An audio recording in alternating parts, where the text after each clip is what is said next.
a grande tribulação e a abominação da desolação. E se tudo apontar para Cristo? Olá, meus queridos irmãos e amigos do canal Pão da Vida, como vocês estão? Tudo bem? Hoje eu quero compartilhar com vocês uma interpretação que considero profundamente reveladora sobre dois dos temas mais conhecidos e também mais controversos da profecia bíblica: a grande tribulação e a abominação da desolação. Durante muito tempo, assim como muitos cristãos, eu também compreendi essa profecia olhando quase exclusivamente para acontecimentos que ainda ocorreriam no futuro. Mas, depois de estudar e comparar os textos do livro de Daniel, dos Evangelhos e do Apocalipse, comecei a perceber uma possibilidade surpreendente. E se o centro dessas profecias não for, primeiramente, um anticristo futuro, mas o próprio Jesus Cristo? E se a grande tribulação encontrar o seu significado mais profundo no sofrimento incomparável do Cordeiro? E se a abominação da desolação estiver relacionada ao que aconteceu com o verdadeiro lugar santo, o corpo de Jesus Cristo? E mais, e se os períodos proféticos de 1260, 1290 e 1375 dias estiverem relacionados à 70ª semana de Daniel, ao ministério de Jesus, à sua morte e aos acontecimentos que se seguiram naquela mesma geração? Eu sei que essa interpretação é diferente daquela que normalmente ouvimos. Por isso, não peço que você simplesmente concorde comigo. Peço apenas que acompanhe o raciocínio até o final. Examine as Escrituras, compare os textos e tire as suas próprias conclusões. Porque talvez estejamos procurando exclusivamente no futuro aquilo cujo cumprimento central começou com a manifestação do Messias e se desenvolveu dentro da própria 70ª semana profetizada por Daniel. A grande multidão e a grande tribulação. Vamos começar por Apocalipse capítulo 7. João vê uma multidão extraordinária. Está escrito assim em Apocalipse capítulo 7, verso 9. Depois destas coisas olhei, e eis aqui uma multidão, a qual ninguém podia contar, de todas as nações, e tribos, e povos, e línguas, que estavam diante do trono e perante o Cordeiro, trajando vestes brancas e com palmas nas suas mãos. Então um dos anciãos pergunta quem eram aquelas pessoas vestidas de branco, e a resposta é extraordinária. E eu disse-lhe: Senhor, tu sabes. E ele disse-me: Estes são os que vieram da grande tribulação, e lavaram as suas vestes, e as branquearam no sangue do Cordeiro. Conforme Apocalipse capítulo 7, verso 14. Agora, observem atentamente. Essas pessoas vieram da grande tribulação. E, imediatamente, o texto relaciona essa multidão ao quê? Ao sangue do Cordeiro. Então, precisamos fazer uma pergunta. Qual foi o acontecimento que tornou possível a salvação dessa multidão incontável? Qual foi o acontecimento que permitiu que pessoas de todas as nações, tribos, povos e línguas tivessem acesso à presença de Deus? A resposta é uma só: o sofrimento, o sangue e o sacrifício de Jesus Cristo. Foi Cristo quem foi rejeitado, foi Cristo quem foi traído, foi Cristo quem foi humilhado, foi Cristo quem foi açoitado, foi Cristo quem carregou sobre si os nossos pecados, e foi Cristo quem morreu na cruz. João Batista declarou: Eis o Cordeiro de Deus que tira o pecado do mundo. João 1, verso 29. Por isso, quando Apocalipse relaciona aqueles que vêm da grande tribulação ao sangue do Cordeiro, eu entendo que precisamos considerar seriamente a possibilidade de que a maior tribulação da história esteja relacionada à própria tribulação vivida por Jesus. E aqui surge uma questão fundamental. A maior tribulação da história deve necessariamente ser medida pelo número de pessoas que sofreram? Ou deve ser medida pela identidade daquele que sofreu, pelo peso que ele carregou e pelas consequências eternas daquele sofrimento? Na cruz não estava simplesmente mais um homem. Ali estava o Filho de Deus, o Santo, o Justo, o Cordeiro de Deus. Aquele que não conheceu pecado, carregou sobre si o pecado do mundo. Por isso, o sofrimento de Cristo foi absolutamente único. E então, chegamos às palavras do próprio Jesus. Porque haverá então grande aflição, como nunca desde o princípio do mundo até agora, nem tampouco há de haver. Mateus 24, verso 21. Normalmente, nossa mente projeta essas palavras imediatamente para um futuro distante. Mas, e se Jesus estivesse apontando para uma aflição absolutamente única, incomparável e irrepetível? A tribulação do próprio Messias. Uma tribulação que culminaria na cruz.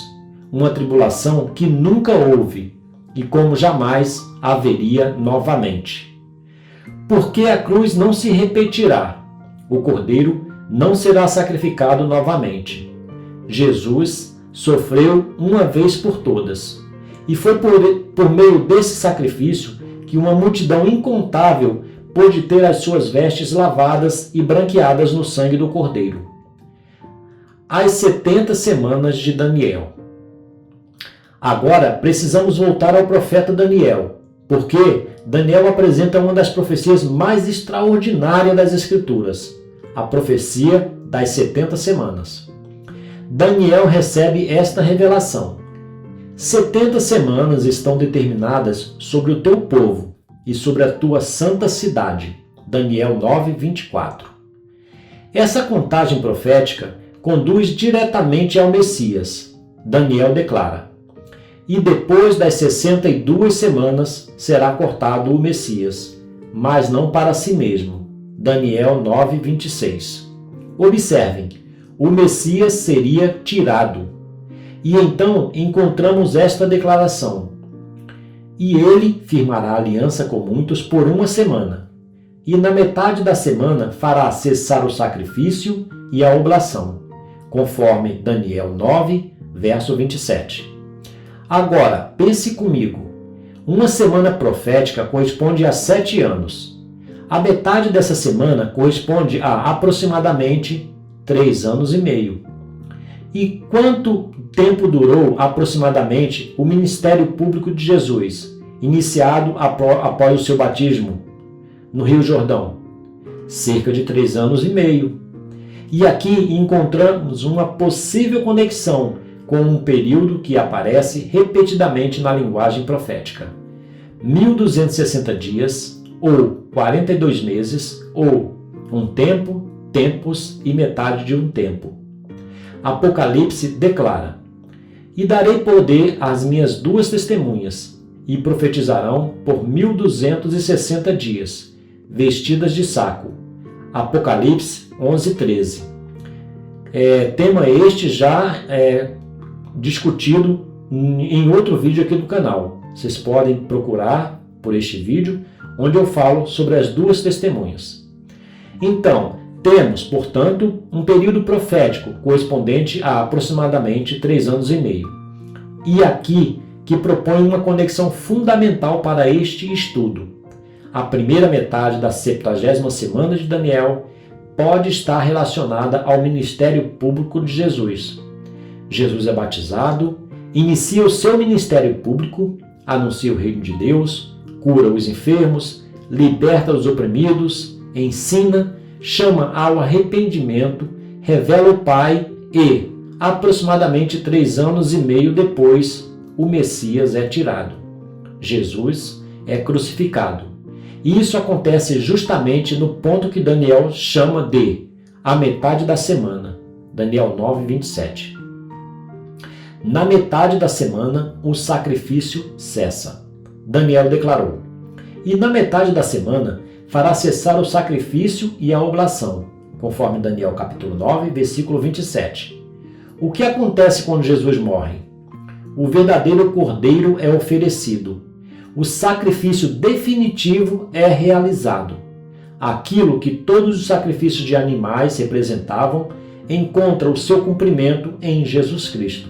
A partir daquele momento, nenhum sacrifício de animais poderia acrescentar absolutamente nada à redenção, porque o sacrifício perfeito havia finalmente sido realizado.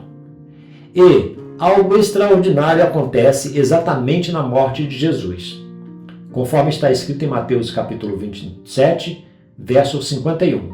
E eis que o véu do templo se rasgou em dois, de alto a baixo.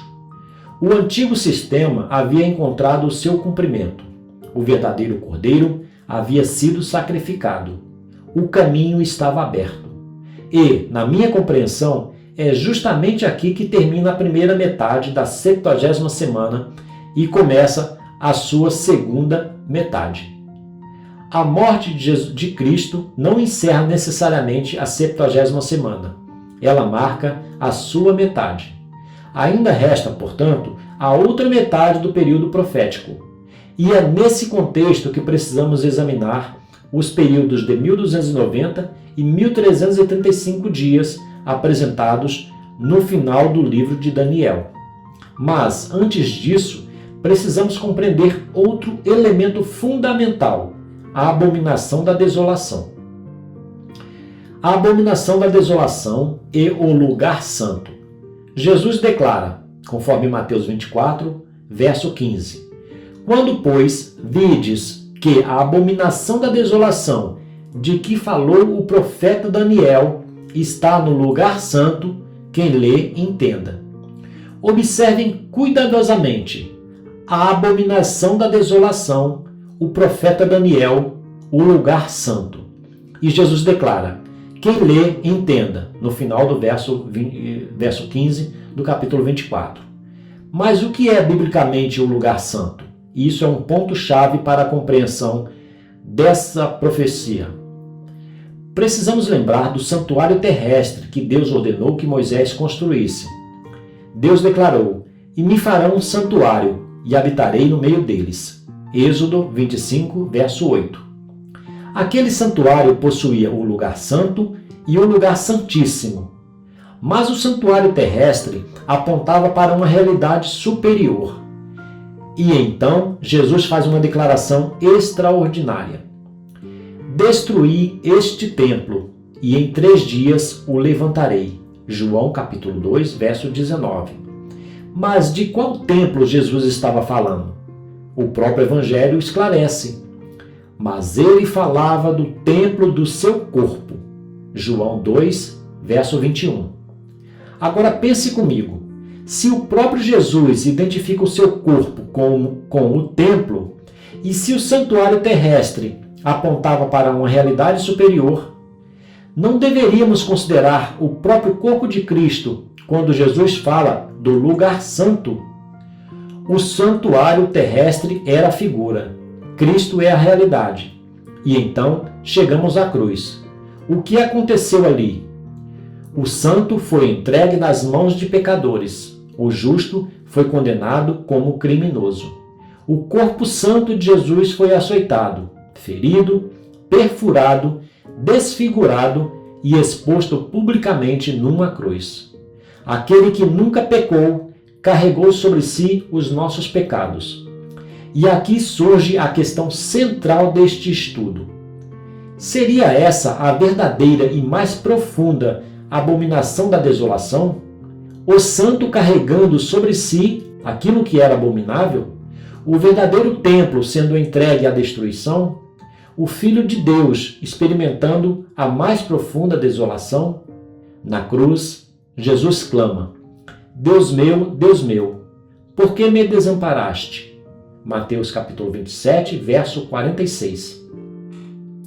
O verdadeiro templo estava sendo ferido, o santo carregava o pecado, e o Filho experimentava a desolação. Daniel capítulo 11 e a abominação desoladora. Observem agora o que Daniel declara: e braços serão colocados sobre ele, que profanarão o santuário e a fortaleza. e tirarão o sacrifício contínuo, estabelecendo a abominação desoladora.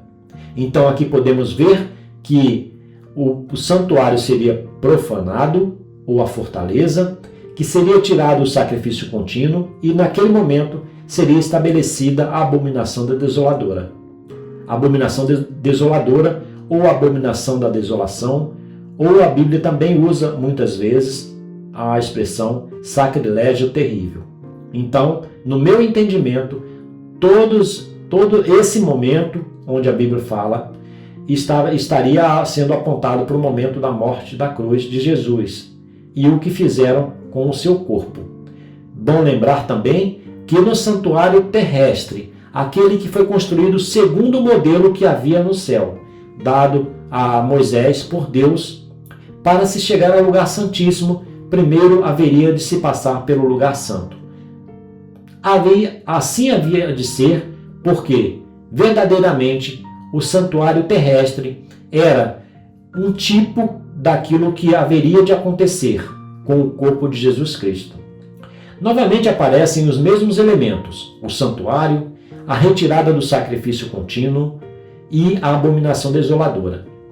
E esses mesmos elementos aparecem na profecia das 70 semanas: o Messias, a metade da semana, a cessação do sacrifício, o santuário e a desolação. Será tudo isso apenas coincidência? Ou será que essas profecias precisam ser examinadas a partir do acontecimento central da história da redenção, qual seja a morte do Messias? A segunda metade da 70ª semana. E agora chegamos a um dos pontos mais importantes desta interpretação. Se o ministério público de Jesus corresponde à primeira metade da 70ª semana, e se Jesus é morto na metade dessa semana, então a morte de Cristo não necessariamente encerra a contagem profética.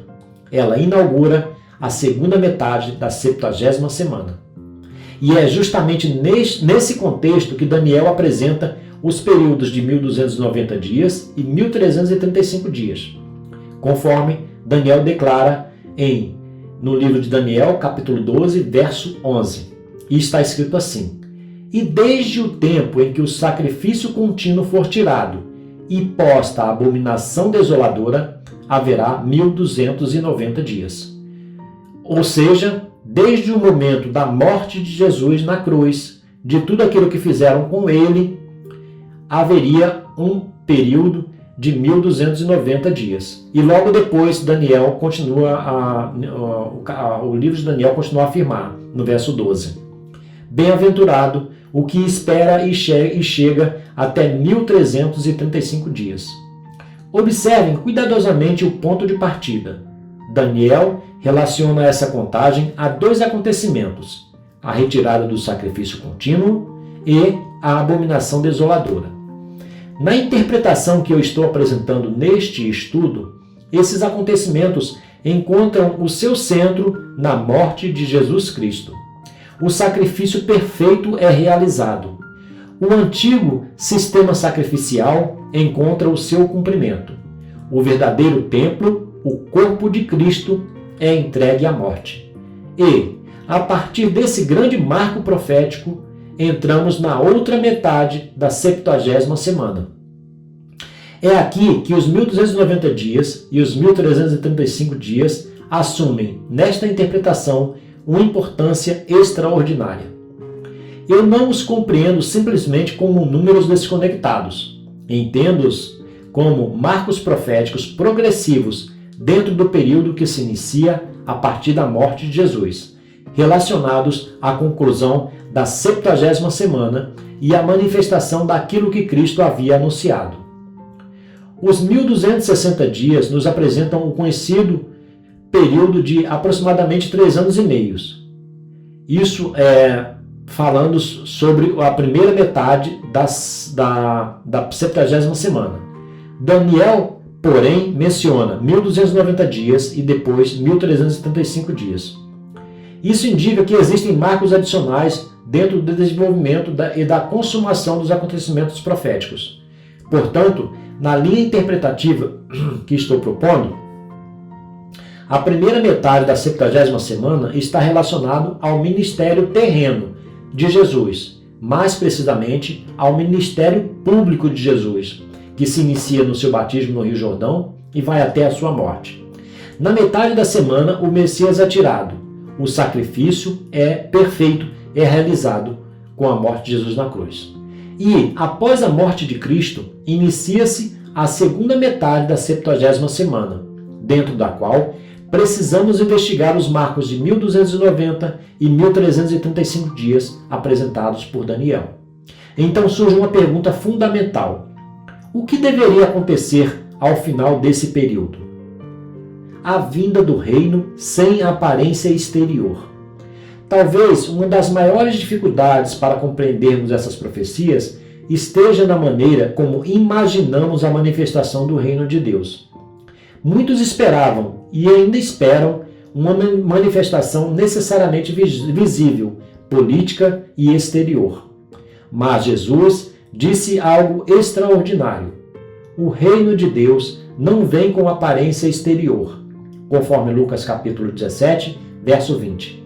E continuou, nem dirão, ele aqui ou ele ali, porque eis que o reino de Deus está entre vós. Lucas 17, 21. Observem, o reino de Deus não vem com aparência exterior. Lucas 17, 20. Isso é fundamental para a interpretação que estou apresentando. E Jesus também declarou diante de Pilatos, o meu reino não é deste mundo. João 18, 36. Portanto, precisamos perguntar, será que estamos procurando uma manifestação exclusivamente física e exterior de algo que Jesus apresentou em sua essência como uma realidade espiritual? Se o reino não vem com aparência exterior, se o reino de Cristo não é deste mundo, então a manifestação do reino e a vinda de Cristo, em cumprimento às palavras dirigidas àquela geração, não precisam ser compreendidas necessariamente como uma descida física e visível de Jesus para estabelecer um reino político terrestre naquele momento. Na compreensão que apresento neste estudo, a volta ou vinda de Cristo, anunciada para aquela geração, pode ser entendida como uma manifestação espiritual de sua presença, de seu reino, de sua autoridade e de seu juízo. Cristo havia morrido, Cristo havia ressuscitado, Cristo havia sido exaltado. E o reino estava sendo estabelecido não segundo as expectativas políticas dos homens, mas segundo a realidade espiritual anunciada pelo próprio Jesus. Não passará esta geração. E agora, as palavras de Jesus assumem uma importância extraordinária. Depois de apresentar os acontecimentos de Mateus 24, Jesus declara, em verdade eu vos digo que não passará esta geração sem que todas estas coisas aconteçam. Mateus 24, verso 34. Observem, esta geração. Mateus 24, 34. Jesus estava falando aos seus discípulos. Isso nos obriga a considerar seriamente o horizonte temporal daqueles que ouviram diretamente as suas palavras. E Jesus havia feito outra declaração impressionante. Em verdade vos digo que alguns há dos que aqui estão, que não provarão a morte, até que vejam vir o Filho do Homem no seu reino. Mateus 16, verso 28. Observem novamente, alguns há dos que aqui estão. Mateus 16, 28. Como essas palavras poderiam estar vivas para ver? Como essas pessoas poderiam estar vivas para ver a vinda do Filho do Homem em seu reino? A resposta pode estar justamente na natureza desse reino.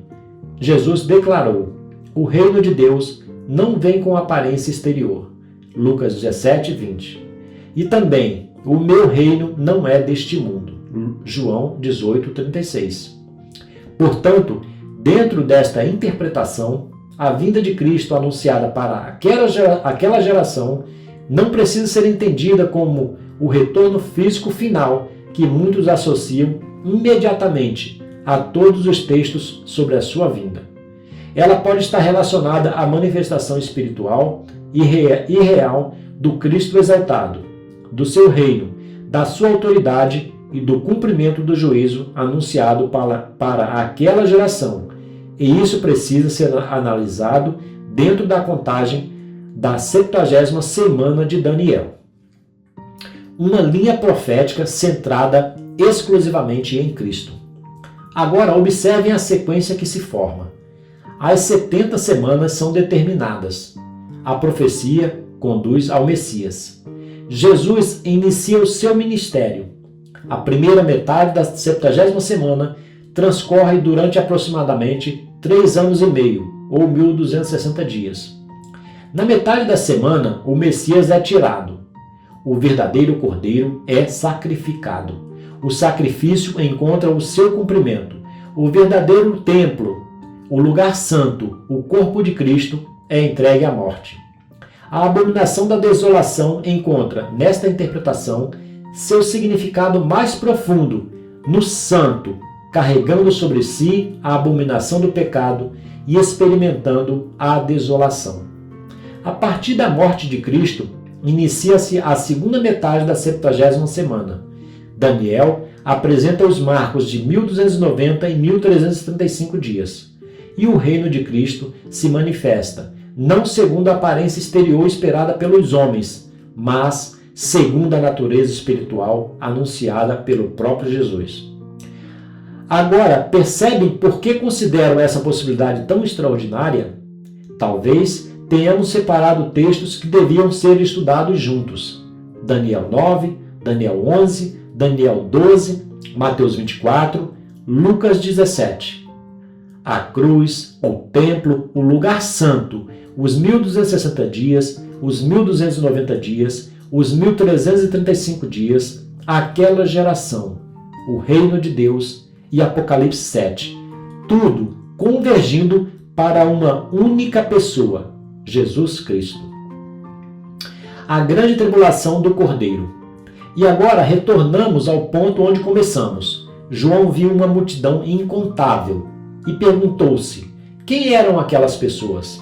A resposta foi: estes são os que vieram da grande tribulação e lavaram as suas vestes e as branquearam no sangue do Cordeiro. Apocalipse capítulo 7, verso 14. O sangue do Cordeiro, o sofrimento do Cordeiro, a morte do Cordeiro, a vitória do Cordeiro. Talvez a grande tribulação não seja, em seu significado mais profundo, apenas uma história sobre o sofrimento que os homens ainda enfrentarão. Talvez seja a história da tribulação incomparável que Cristo enfrentou por nós. Talvez a maior tribulação da história tenha produzido o maior resultado da história: a redenção. A cruz parecia uma derrota, mas foi a maior vitória de todos os tempos. A desolação produziu redenção. O sofrimento produziu salvação. A morte abriu caminho para a vida. E o reino foi estabelecido não segundo a aparência exterior esperada pelos homens, mas segundo a realidade espiritual do Cristo ressuscitado e exaltado. Conclusão. Meus irmãos, eu sei que essa interpretação é diferente, mas eu quero deixar algumas perguntas para você. E se estivermos procurando exclusivamente no futuro aquilo cujo cumprimento central começou com a manifestação do Messias? E se a primeira metade da 70ª semana estiver relacionada aos aproximadamente 3 anos e meio do ministério público de Jesus? E se a morte de Cristo, na metade da semana, marcar a cessação do antigo sistema sacrificial diante do sacrifício perfeito do Cordeiro? E se, a partir da cruz, tiver início a outra metade da 70ª semana? E se os períodos de 1290 e 1335 dias forem marcos proféticos relacionados ao desenvolvimento e à conclusão desse período? E se a vinda de Cristo anunciada para aquela geração não devesse ser procurada necessariamente numa manifestação política e com aparência exterior, mas na manifestação espiritual do reino, da autoridade e do juízo do Cristo ressuscitado e exaltado. Afinal, Jesus declarou: o reino de Deus não vem com aparência exterior. Lucas 17:20. E também, o meu reino não é deste mundo. João 18:36. E afirmou: em verdade vos digo que não passará esta geração sem que todas estas coisas aconteçam. Mateus 24:34. Eu não peço que você simplesmente aceite esta interpretação. Eu peço que examine as Escrituras. Leia Daniel 9, leia Daniel 11, leia Daniel 12, leia Mateus 24, leia Lucas 17, leia Apocalipse 7. Observe a profecia das 70 semanas, observe a metade da semana, observe os aproximadamente 3 anos e meio, ou seja, os 1260 dias, 3 anos e meio, ou um tempo, tempos e metade de um tempo, que seria o mesmo período. Observe os 1290 dias lá de Apocalipse, de Daniel capítulo 12, e também os 1375 dias. Esses 2 períodos já se referindo à segunda metade da 70ª semana, que teria início da sua contagem a partir da morte de Jesus. Observe o Messias sendo tirado, observe o sacrifício, observe o lugar santo, que é o corpo físico de Jesus, a cidade santa. Observe a abominação da desolação, observe aquela geração. Observe também a natureza do reino e, acima de tudo, faça a pergunta mais importante: onde está Jesus em tudo isso? Porque Jesus Cristo é o centro das Escrituras. A lei aponta para ele, os profetas apontam para ele, o templo aponta para ele, os sacrifícios apontam para ele, as profecias também apontam para ele, o Cordeiro aponta para ele, e o Apocalipse é a revelação de Jesus Cristo. Da tribulação do Cordeiro surgiu uma multidão que ninguém podia contar, de todas as nações, de todas as tribos, de todos os povos, de todas as línguas. Uma multidão que proclama salvação ao nosso Deus, que está assentado no trono, e ao Cordeiro. Apocalipse 7, verso 10. Jesus venceu por nós. Glória a Deus. Agora, eu quero saber sua opinião. Você já havia considerado a possibilidade de compreender a 70ª semana de Daniel dessa maneira? A primeira metade relacionada ao ministério público de Jesus, a morte do Messias na metade da semana, e a segunda metade desenvolvendo-se após a cruz, em conexão com os períodos proféticos apresentados por Daniel e com a manifestação espiritual do reino de Cristo? Deixe o seu comentário. Mas, acima de tudo, meus irmãos, continuem examinando profundamente as Escrituras, porque talvez algumas das maiores revelações da profecia bíblica não estejam escondidas apenas em acontecimentos futuros. Talvez elas estejam diante dos nossos olhos, na pessoa, na obra, no reino e na vitória de Jesus Cristo. Que o Espírito Santo nos conduza à verdade e que, em todas as coisas, o nome do nosso Senhor e Salvador Jesus Cristo seja glorificado. Que Deus abençoe grandemente a sua vida e a sua família. Fiquem todos na santa e gloriosa paz do nosso Senhor e Salvador Jesus Cristo. Até o próximo vídeo.